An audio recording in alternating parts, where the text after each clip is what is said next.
तो जय श्री कृष्णा, जय श्री राम, जय श्री राधे राधे, जय श्री महाकाल। इस प्रवचन में आपको परमार्थ निरूपण पर चर्चा करेंगे।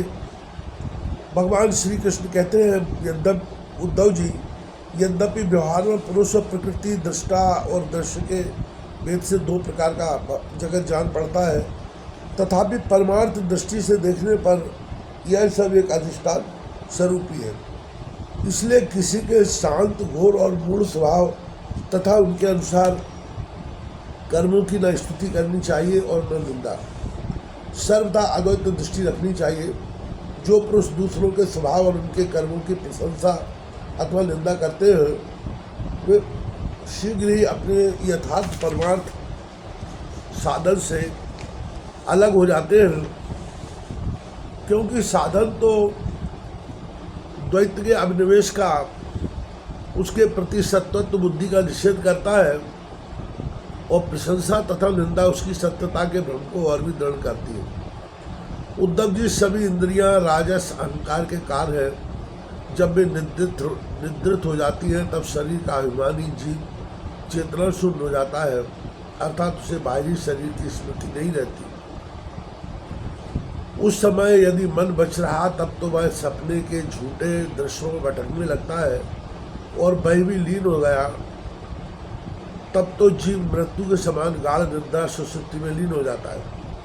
वैसे ही जब जीव अपने अद्वितीय आत्मस्वरूप को भूलकर नाना वस्तुओं का दर्शन करने लगता है, तब वह स्वप्न के समान झूठे दृश्यों में फंस जाता है, अथवा मृत्यु के समान अज्ञान में लीन हो जाता है।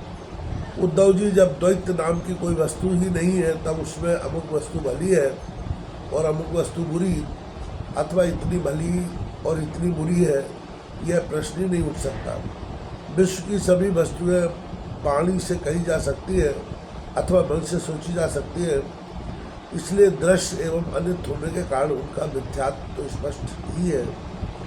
परछाई, प्रतिध्वनि और सीपी आदि में चांदी आदि के आभास यद्यपि है तो सर्वथा मिथ्या, परंतु उनके द्वारा मनुष्य के हृदय में भय, कंप आदि का संचार हो जाता है। वैसे ये देहाद आदि सभी वस्तुएं हैं तो सर्वथा मिथ्या ही, परंतु जब तक ज्ञान के द्वारा इनकी असत्यता का बोध नहीं हो जाता, इनकी आत्यंतिक निवृत्ति नहीं हो जाती, जब तक ये भी अज्ञानियों को भयभीत करती रहती है। उद्धव जी, जो कुछ प्रत्यक्ष या परोक्ष वस्तु है वह आत्मा ही है, वह सर्वशक्तिमान भी है। जो कुछ विश्व सृष्टि प्रतीत हो रही है, उसका वह निमित्त कारण तो है ही, उपादान कारण भी है, अर्थात वही विश्व बनता है और वही बनाता भी है, वही रक्षक है और रक्षित भी वही है। सर्वात्मा भगवान ही इसका संहार करते हैं, और जिसका संहार होता है वही भी वे ही है। अवश्य व्यवहार दृष्टि से देखने पर आत्मा इस विश्व से भिन्न नहीं है, परंतु आत्मदृष्टि से उसके अतिरिक्त और कोई वस्तु ही नहीं है। उसके अतिरिक्त जो कुछ प्रतीत हो रहा है, उसका किसी भी प्रकार निर्वचन नहीं किया जा सकता, और अनिर्वचनीय तो केवल आत्मस्वरूप ही है। इसलिए आत्मा में सृष्टि, स्थिति, संहार अथवा अध्यात्म, अधिदैव और अधिभूत, ये तीन प्रकार की प्रतीतियाँ सर्वदा निर्मूल ही है। न होने पर भी यही प्रतीत हो रही है। यह सत्य, रज और तम के कारण प्रतीत होने वाली दृष्टा, दर्शन, दृश्य आदि की त्रिविधता माया का खेल है। उद्धव जी, मैंने ज्ञान विज्ञान की उत्तम स्थिति का वर्णन किया है। जो पुरुष मेरे इन वचनों का रहस्य जान लेता है, वह ना तो किसी की प्रशंसा करता है और न निंदा। वह जगत में सूर्य के समान संभाव से विचरता है। प्रत्यक्ष अनुसार शास्त्र और आत्मानुभूति आदि सभी प्रमाणों से यह सिद्ध है कि यह जगत उत्पत्ति विनाशशील होने के कारण अनित्य एवं असत्य है। यह बात जानकर जगत में असंगता, असंग भाव से विचरना चाहिए। उद्धव जी ने पूछा, भगवान, आत्मा है दृष्टा और देह है दृश्य। आत्मा स्वयं प्रकाश है और देह है जड़। ऐसी स्थिति में जन्म मृत्यु रूप संसार न शरीर को हो सकता है और न आत्मा को, परंतु इसका होना भी उपलब्ध होता है। तब यह होता है किसे? आत्मा तो अविनाशी, प्राकृत, अप्राकृतिक गुणों से रहित, शुद्ध, स्वयं प्रकाश और सभी प्रकार के आवरण से रहित है तथा शरीर विनाशी, सगुण, अशुद्ध, प्रकाश और आवृत है। आत्मा अग्नि के समान प्रकाशमान है तो शरीर काठ की तरह अचेतन, फिर यह जन्म मृत्यु रूप संसार किसे है? भगवान श्री कृष्ण ने कहा,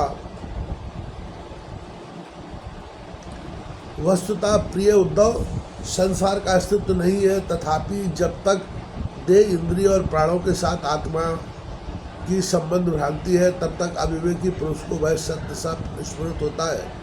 जैसे स्वप्न में अनेकों विपत्तियां आती हैं पर वास्तव में वे है नहीं, फिर भी स्वप्न टूटने तक उनका अस्तित्व नहीं मिटता, वैसे ही संसार के न होने पर भी जो उसमें प्रतीत होने वाले विषयों का चिंतन करते रहते हैं और उनके जन्म मृत्यु संसार की निवृत्ति नहीं होती। जब मनुष्य स्वप्न देखता रहता है तब नींद टूटने के पहले उसे बड़ी बड़ी विपत्तियों का सामना करना पड़ता है, परंतु जब उसकी नींद टूट जाती है, वह जग पड़ता है, तब न तो स्वप्न की विपत्ति रहती है और न उनके कारण होने वाले मोह आदि विकार। उद्धव जी, अहंकारी शोक, हर्ष, भय, क्रोध, लोभ, मोह, स्पृहा और जन्म मृत्यु का शिकार बनता है। आत्मा से तो इनका कोई संबंध ही नहीं है। उद्धव जी, देह, इंद्रिय, प्राण और मन में स्थित आत्मा ही जब उनका अभिमान कर बैठता है, उन्हें अपना स्वरूप मान लेता है, तब उसका नाम जीव हो जाता है।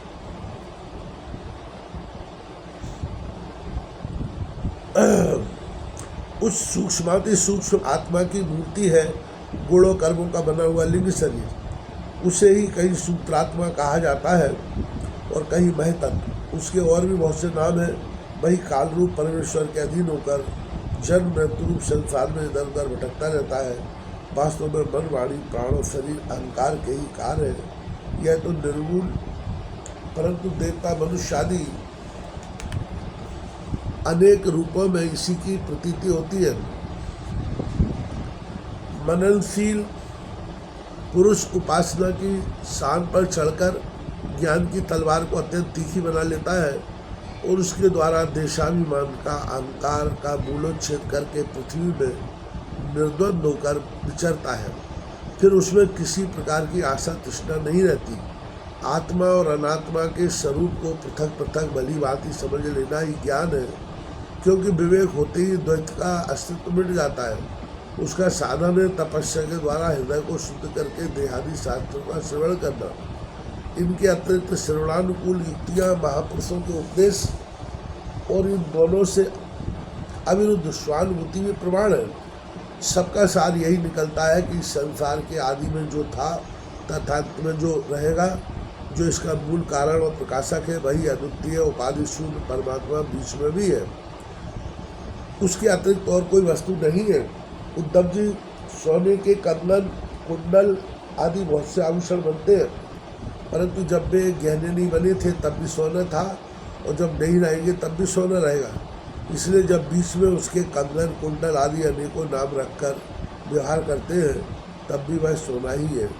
ठीक ऐसे ही जगत का आदि, अंत और मध्य मैं ही हूँ। वास्तव में मैं ही सत्यवान तत्व हूँ। भाई उद्धव, मन की 3 अवस्था होती है, जागृत, स्वप्न, सुषुप्ति। इन पर इन अवस्थाओं के कारण 3 ही गुण है, सत्व, रज और तम। और जगत के 3 भेद हैं, अध्यात्म, इंद्रिय, अधिभूत, पृथ्वी आदि और अधिदेव कर्ता। ये सभी त्रिवृत्तताएँ जिसकी सत्ता से सत्य के समान प्रतीत होती है और समाधि आदि में यह त्रिवृत्तता न रहने पर भी जिसकी सत्ता नहीं रहती, वह तुरीय तत्व इन तीनों से परे और इनमें अनुगत चौथा ब्रह्म तत्व ही सत्य है, जो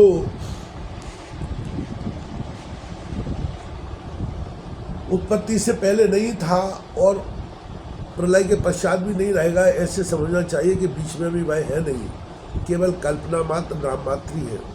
यह निश्चित सत्य है। जो पदार्थ जिससे बनता है और जिसके द्वारा प्रकाशित होता है वही उसका वास्तविक स्वरूप है, वही उसकी परमार्थ सत्ता है। यह मेरा दृढ़ निश्चय है। यह जो विकारमयी राजस सृष्टि है, यह न होने पर भी दिख रही है, यह स्वयं प्रकाश ब्रह्म ही है। इसलिए इंद्रिय, विषय, मन और पंचभूतादि जितने चित्त विचित्र नाम रूप है उनके रूप में ब्रह्म ही प्रतीत हो रहा है। ब्रह्म विचार के साधन है श्रवण, मनन, निधिध्यासन और स्वानुभूति। उनमें सहायक है आत्मज्ञानी गुरुदेव। इनके द्वारा विचार करके स्पष्ट रूप से देहादि अनात्म पदार्थों का निषेध कर देना चाहिए। इस प्रकार निषेध के द्वारा आत्म विषयक संदेह को छिन्न करके अपने आनंद स्वरूप आत्मा में ही मग्न हो जाए और सब प्रकार की विषय वासनाओं से रहित हो जाए। निषेध करने की प्रक्रिया यह है कि पृथ्वी का विकार होने के कारण शरीर आत्मा नहीं है। इंद्रिय उनके अधिष्ठान देवता, प्राण, वायु, जल, अग्नि एवं मन ही आत्मा नहीं है, क्योंकि इनका धारण पोषण शरीर के समान ही अन्य के द्वारा होता है। बुद्धि, चित्त, अहंकार, आकाश, पृथ्वी, शब्दादि विषय और गुणों की साम्य अवस्था प्रकृति भी आत्मा नहीं है, क्योंकि ये सबके सब दृश्य एवं जड़ है। उद्धव जी, जिससे मेरे स्वरूप का भली भांति ज्ञान हो गया है, उसकी वृत्तियाँ और इंद्रियाँ आदि समाहित रहती है, तो उनसे लाभ क्या है? और यदि वे विक्षिप्त रहती है तो उनसे हानि भी क्या है? क्योंकि अंतःकरण और बाह्यकरण सभी गुणमय है और आत्मा से उनका कोई संबंध नहीं है। भला आकाश में बादलों के छा जाने अथवा तितर बितर हो जाने से सूर्य का क्या बनना बिगड़ना है? जैसे वायु आकाश को सुखा नहीं सकती, आग जला नहीं सकती, जल भिगो नहीं सकता, धुएं मटमैला नहीं कर सकते और ऋतुओं के गुण गर्मी, सर्दी आदि से प्राप्त नहीं कर सकते, क्योंकि वे सब आने जाने वाले क्षण भाव है और आकाश इन सब का एक रस अधिष्ठान है। वैसे ही सत्वगुण, रजोगुण और तमोगुण की वृत्तियाँ तथा कर्म अविनाशी आत्मा का स्वयं नहीं कर पाते, वह तो उनसे सर्वथा परे है। इनके द्वारा तो केवल वही संसार में भटकता है जो इनमें अहंकार कर बैठता है। उद्धव जी, ऐसा होने पर भी तब तक इन माया निर्मित गुणों और उनके कार्यों का संग सर्वथा त्याग देना चाहिए, जब तक मेरे सुदृढ़ भक्तियों के द्वारा मन का रजोगुण रूप मल एकदम निकल न जाए। उद्धव जी, जैसे भली भांति चिकित्सा न करने पर रोग का समूल नाश नहीं होता, वह बार बार उभर कर मनुष्य को सताया करता है, वैसे ही जिस मन की कल्पनाएं और कर्मों के संस्कार मिट नहीं गए हैं, जो स्त्री पुत्र आदि में आसक्त है, वह बार बार अधूरे योगी को भेजता रहता है और उसे कई बार योग भ्रष्ट भी कर देता है। देवताओं के द्वारा प्रेरित शिष्य पुत्र आदि के द्वारा हुए हुए विघ्नों से यदि कदाचित अधूरा योगी हो जाए तो भी वह अपने पूर्वाभ्यास के कारण पुनः योगाभ्यास में ही लग जाता है। कर्म आदि में उसकी प्रवृत्ति नहीं होती। उद्धव जी, जीव संस्कार आदि से प्रेरित होकर जन्म से लेकर मृत्यु पर्यंत कर्म में ही लगा रहता है और उनमें इष्ट अनिष्ट बुद्धि करके हर्ष, विषाद आदि विकारों को प्राप्त होता रहता है, परंतु जो तत्व का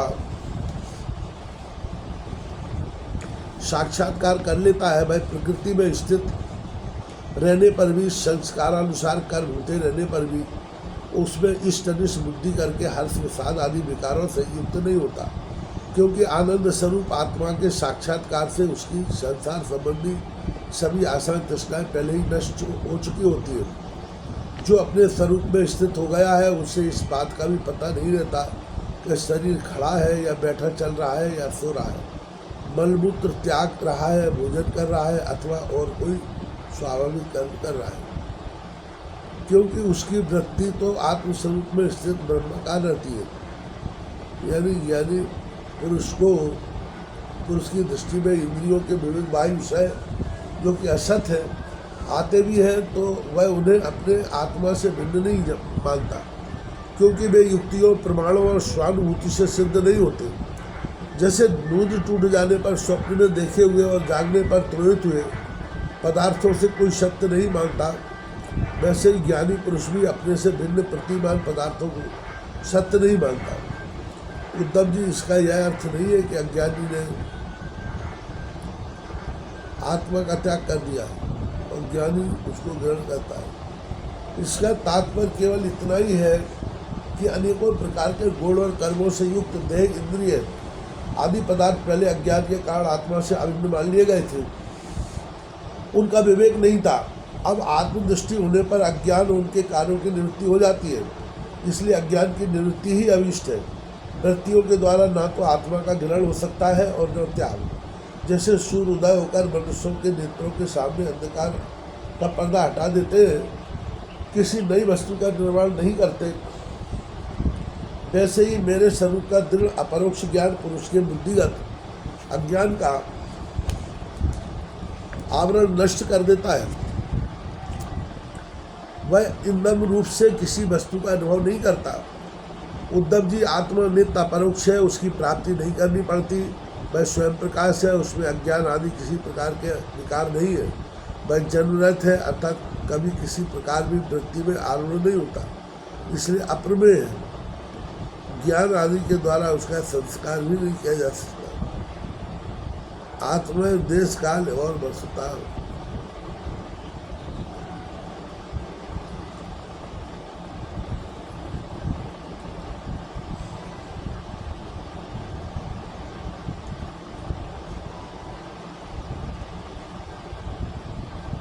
जब मन और वाणी आत्मा को अपना अविषय समझकर निवृत्त हो जाते हैं, तब वही सजातीय, विजातीय और स्वगत वेद से शून्य एक अद्वितीय रह जाता है। व्यवहार दृष्टि से उसके स्वरूप का वाणी और प्राण आदि के प्रवर्तक के रूप में निरूपण किया जाता है। उद्धव जी, अद्वितीय आत्म तत्व में अर्थहीन नामों के द्वारा विविधता मान लेना ही उनका भ्रम है, अज्ञान है। सचमुच यह बहुत बड़ा मोह है, क्योंकि अपने आत्मा के अतिरिक्त भ्रम उसका भी कोई और अधिष्ठान नहीं है। अधिष्ठान सत्ता में अध्यस्त की सत्ता है ही नहीं, इसलिए वे सब कुछ आत्मा ही है। बहुत से पंडिताभिमानी लोग ऐसा कहते हैं कि यह एक 5 विभिन्न नामों और रूपों के रूप में इंद्रियों के द्वारा विषय ग्रहण किया जाता है, इसलिए सत्य है। परंतु यह तो अर्थहीन वाणी का आडंबर मात्र है, क्योंकि तत्वता तो इंद्रियों की पृथक सत्ता ही सिद्ध नहीं होती, फिर वे किसी को प्रमाणित कैसे करेगी। उद्धव जी, यद्यपि लोक साधना पूर्ण होने के पहले ही किसी साधक का शरीर रोगादि उपद्रवों से पीड़ित हो तो उसे इन उपायों का आश्रय लेना चाहिए। गर्मी, ठंडक आदि को चंद्रमा, सूर्य आदि की धारणा के द्वारा, बात आदि रोगों को वायु धारणा युक्त आसनों के द्वारा और ग्रह सर्पाधिकृत विघ्नों को तपस्या, मंत्र एवं औषधि के द्वारा नष्ट कर डालना चाहिए।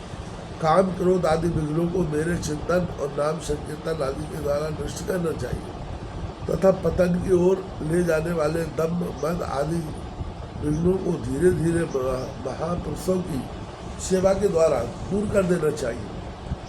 कोई मनुष्य योगी विविध उपायों के द्वारा इस शरीर को सुदृढ़ और युवावस्था में स्थिर करके फिर अणिमा आदि सिद्धियों के लिए योग साधन करते हैं, परंतु बुद्धिमान पुरुष ऐसे विचार का समर्थन नहीं करते, क्योंकि यह तो एक व्यर्थ प्रयास है। वृक्ष में लगे हुए फल के समान इस शरीर का नाश तो अवश्य भावी है।